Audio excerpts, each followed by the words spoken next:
In the late 2000s, the internet was quite different.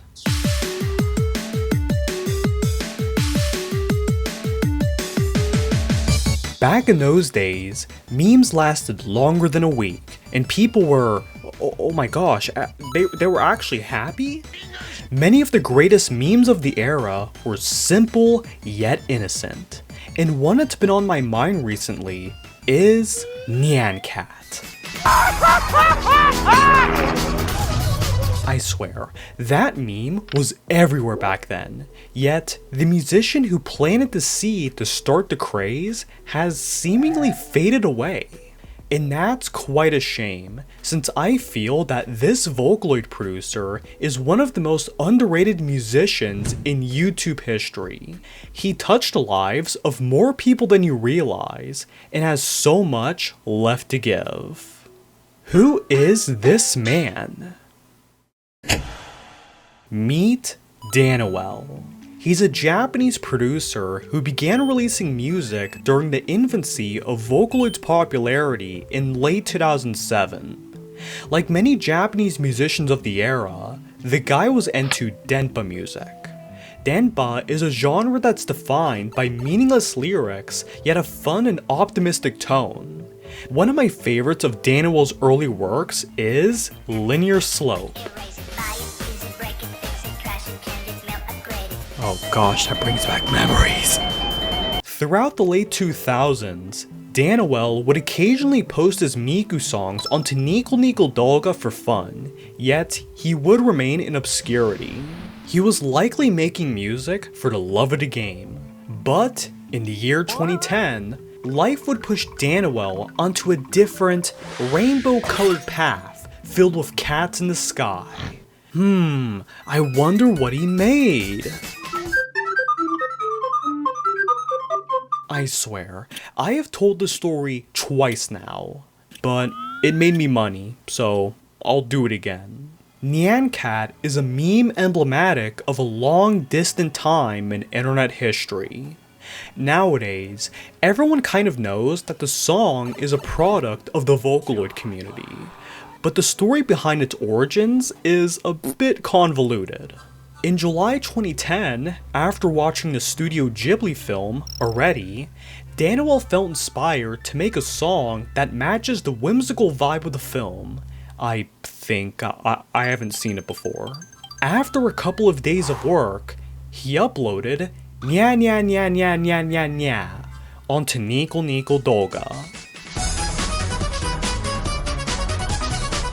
I can't lie, this song is just so adorable. I just want to grab that little cat Miku and just squish her. I just want to squish her so much. I want to squish her. The cutie vibes likely inspired another producer, Momo P, to remix the song with Momo Momone's voice bank in January 2011. How original! This is the version that 95% of people are familiar with, and I don't care. This version just sounds perfect with Momo's voice bank. It feels like you're a kid surfing the web in the 2000s, discovering Roblox, DeviantArt, and Club Penguin for the first time. Well, before they all went to shit. And Club Penguin died like... What? When did Club Penguin die? Damn it, 9 years ago? Gosh, I'm getting old. Both of these songs would remain in relative obscurity, but were loved by the Japanese people who watched them back in the day. Meanwhile, in America's dirty armpit, Texas, a webcomic artist, Christopher Torres, was on his live stream drawing art, where two separate people in chat were suggesting ideas, and one of them was to mix cats and Pop-Tarts. Christopher mashed the two ideas up into the freak of nature, the Pop-Tart cat. A few days later, on April 2nd, 2011, he would create a GIF using the cat that he would upload onto his blog. Ooh, now we're cooking. Only 3 days later, a YouTube user by the name of Sarah June found Christopher's Pop-Tart cat GIF and some bootleg copy of the Momo Nya Nya song on YouTube. She would put them together using the finest of editing technology, Windows Movie Maker, and boom! Nyan Cat was born.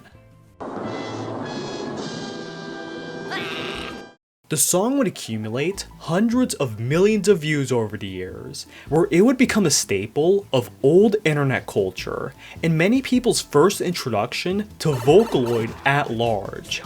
Apparently they played Nyan Cat at Miku Expo one year, well, before Crunchyroll ruined Miku Expo, but that's a story for another day. The rest of Nyan Cat's story is a little weird. In 2021, Christopher sold his Nyan Cat GIF as an NFT. In 2023, Sarah June posted to her channel for the first time in 12 years with a video supporting the Palestinian cause. Meanwhile, Christopher was not a fan, so he placed a copyright strike on the original video so that it could be transferred to one of his channels. Then things got really messy, blah blah blah, it is what it is. But of course, there was still one teensy beensy tiny little problem.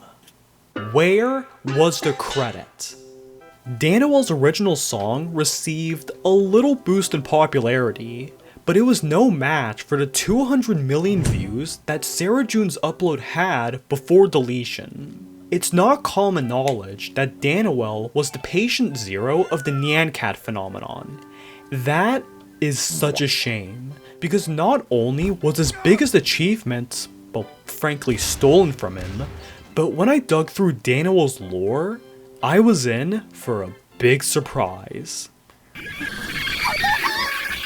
When you go to Daniwell's channel and search by most popular, you'll find that Nyan Cat is not the most popular upload, but rather some random ass song by the name of Love Logic.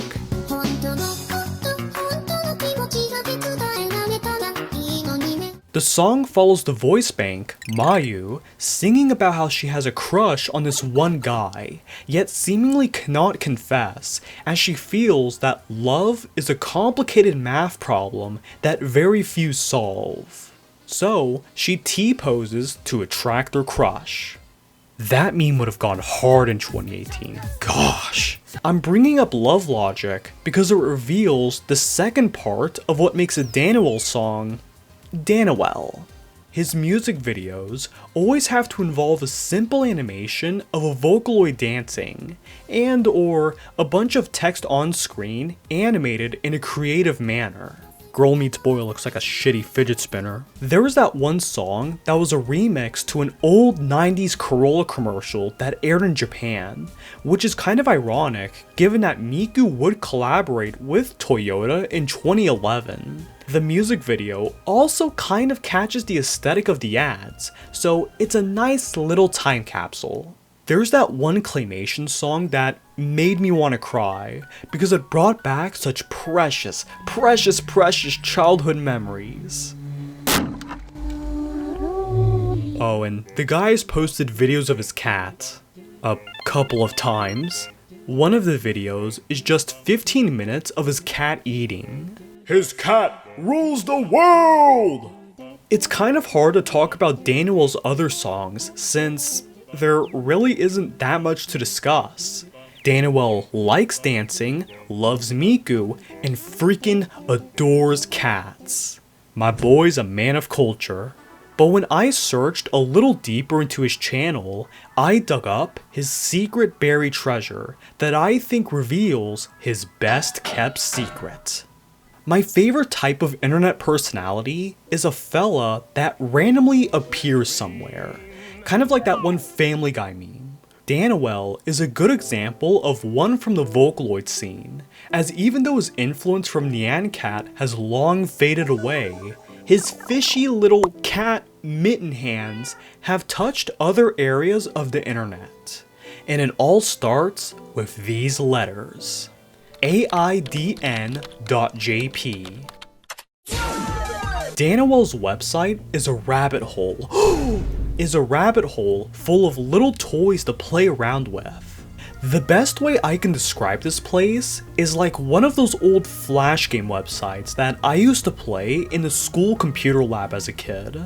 Many of his newer songs have tie-ins that appear on his website, so I'll go ahead and yap about a couple that I enjoyed.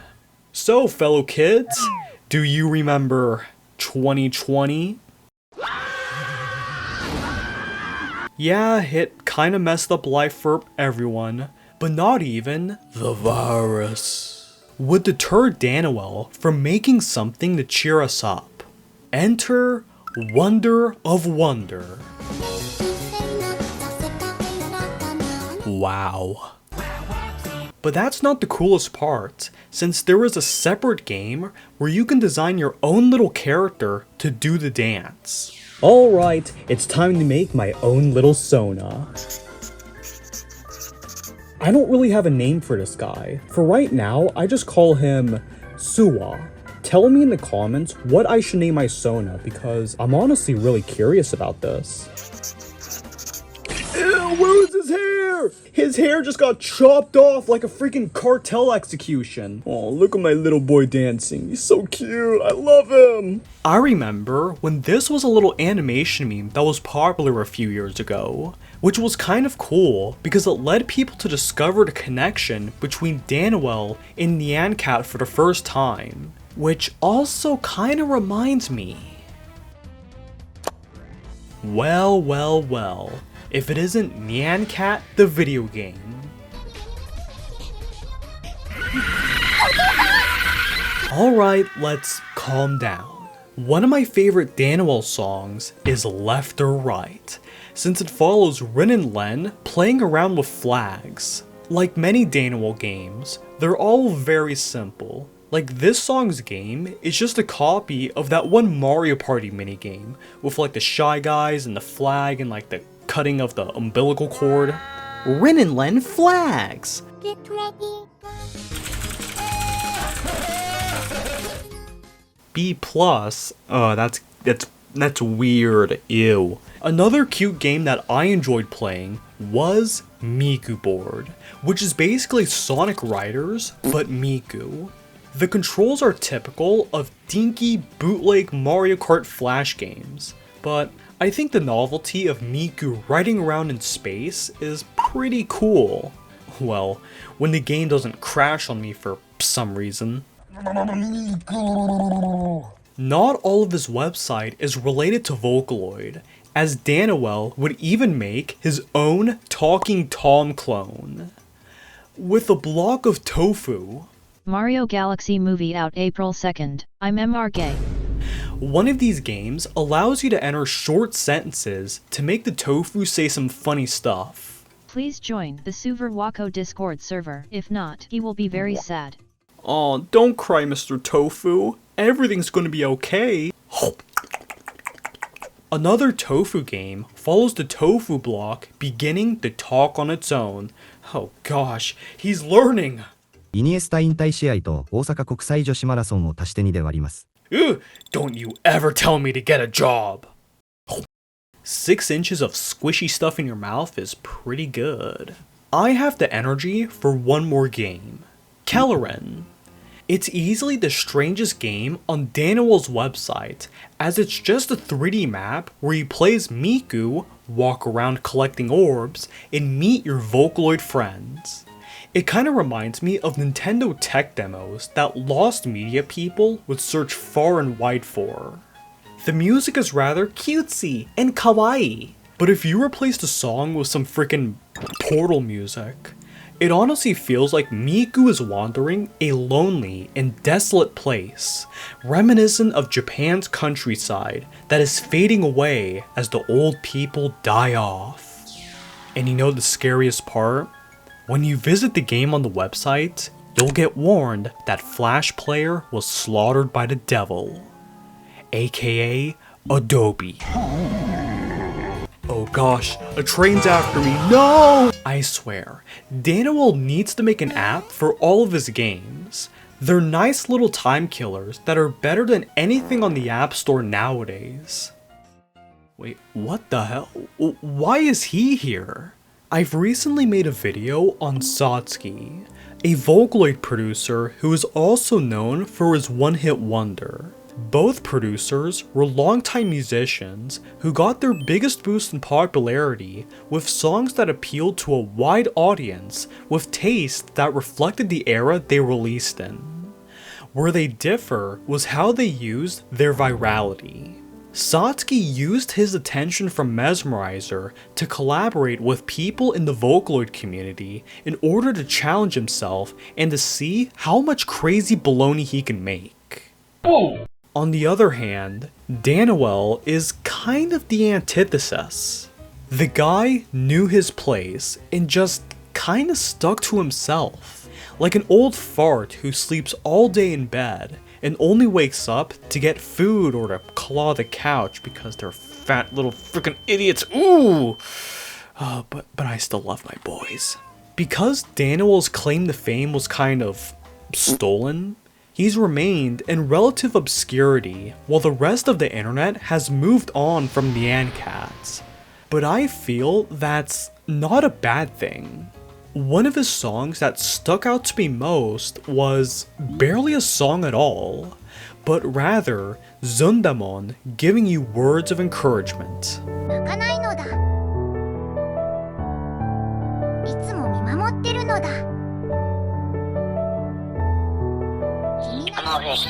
My Japanese level is sugoi nihongo jouzu ne. But I always got the feeling that Daniwell is the embodiment of humility. He's not overbearing with his involvement of Nyan Cat, and with the few fans that still listen to him, he makes sure to take care of them in return. I honestly feel kind of bad for him since he never got the attention he should have deserved. But I feel it's better that we should be grateful that he's still here and making art. Becoming a one-hit wonder reveals your true purpose for making art. In Daniwell's case, it's showcasing his love for cats and programming flash games while the rest of the world burns down. He's kind of like that Frutiger Arrow Patrick meme, but in music form. Like, look at his YouTube comments. They feature people that are actually happy, spreading gratitude. Oh my gosh, it's a rarity nowadays. He still makes fun songs to cheer us up, makes little games for his website so that we can relive our childhood. He works a nice job as a freelance programmer, indirectly helped the spread of the Vocaloid and anime community back in the day, likes cats, has a cat, made a song about cats, like 15 times. You know, I'm getting the feeling that he might actually like cats. Just a little.